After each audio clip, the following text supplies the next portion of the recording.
Thank you for watching this video for Business Toolbox and a team building function. So, what is a team build? What I'm going to do in this video is go over the pros and cons of a team build, what it is and how it can work for your benefit and things to stay away from, and how we at Business Toolbox have been able to utilize that for the benefit of most members that are using team builds. So now, the main thing with a team build is, what does it stand for? Well, this word team, also known as a group build, means together everyone achieves more. Everyone works together for the benefit of everyone else, and that's the key core quality of a team build. So as I said here, TEAM is an acronym standing for Together Everyone Achieves More, and that's the key thing you want to remember with a team build. The second thing is a team build has a team administrator, which is a person or a group, and they're the person that's responsible for utilizing any kind of mechanical things in the program and to make sure that new people come in and are disseminated to other people in the organization. And in Business Toolbox, we've automated that whole process. The third thing here is that one link promoted for all members. So in the back office of Business Toolbox, we have one link that all the members can promote, and inside the system itself has a rotator. So a team build is a group effort, okay? Team, group, same thing. So that's why a team build is also known as a group build. You want to make sure that everyone works together for the benefit of everyone else.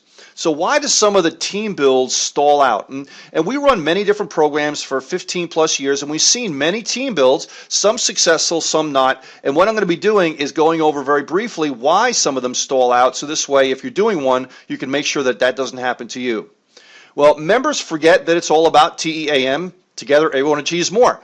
They're looking to have everything done for them, and we're not saying everyone, obviously, but we're saying many people. So they look for it to be 100% passive. So when you talk about spillover, especially in a cycler-based program, as Business Toolbox is, many people think, oh, spillover, things like that, I can sit there, do nothing, and make money. And of course, isn't that the mantra of a lot of networking programs? Jump in, put money in, do nothing, and get paid. Well, that is what you want to stay away from. Normally that doesn't happen, and we always teach people that if you want to make income, you got to take charge of it, and that you don't want to sit there and do nothing. Now, the people that are doing their part, meaning the people that are bringing people in, they get discouraged because in a team build, say you have 100 people in a team build, just for an arbitrary number, and if you have 95 of those people sitting there and doing nothing, and 5% of those people trying to bring in enough people to compensate for the 95 doing nothing, what's going to happen? Well, they're going to get very discouraged, and they're not going to do it because why would somebody want to work their butt off to be able to feed everything to everyone else, okay? And so think of this in a restaurant scenario. If you had a restaurant and you had people, waiters and waitresses, pooling tips, generally what will happen is the same thing.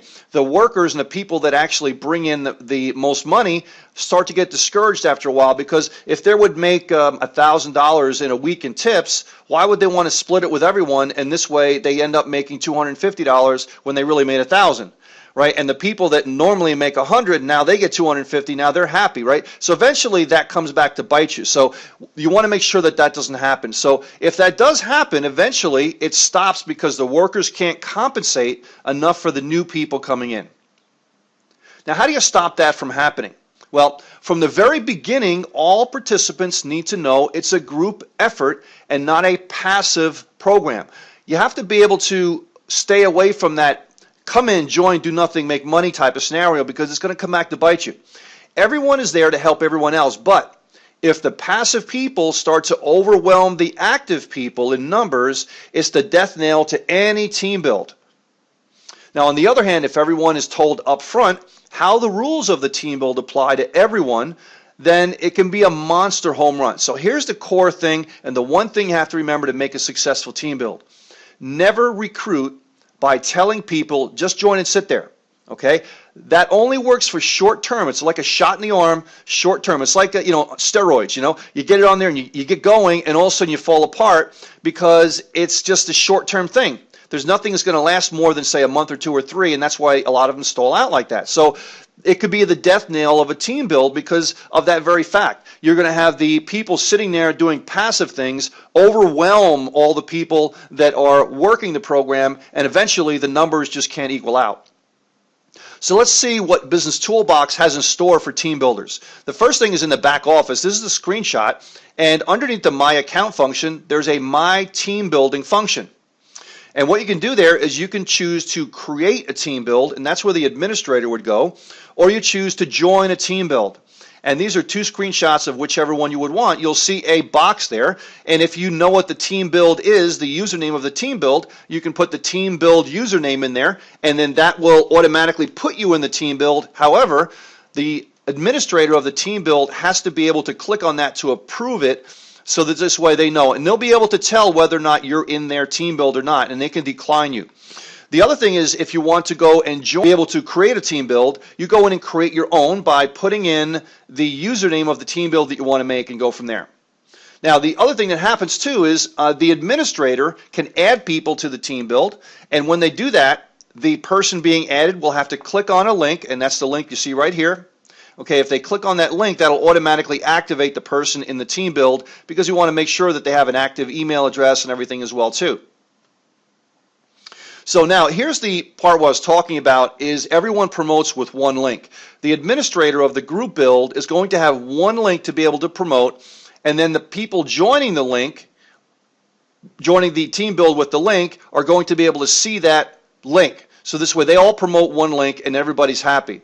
Now the administrator is going to have a back office where they see here. Now the people joining the team build will not see this. The administrator sees this. So over here, if you follow my mouse, they'll be able to put the username of the person that they want to add to the group build, and then the system will send out an email to that person. Once the person clicks on it, see right now you see pending approval. Once they click on it, this goes to say active.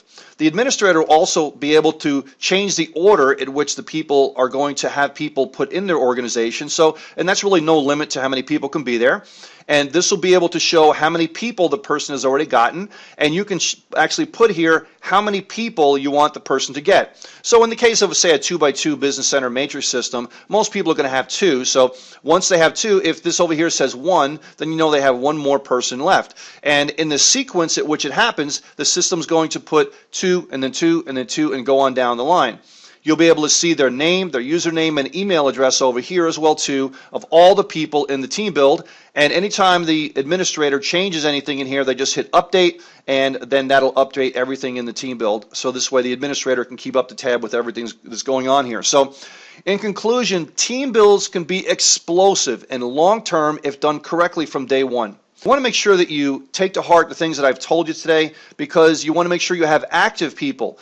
Believe me, if you have everyone doing a little bit, it'll be explosive and everybody can run to the banks, and that's what you want. You want a long-term team build and where everyone makes money. So thanks for watching this video. I look forward to seeing you real soon. Bye for now.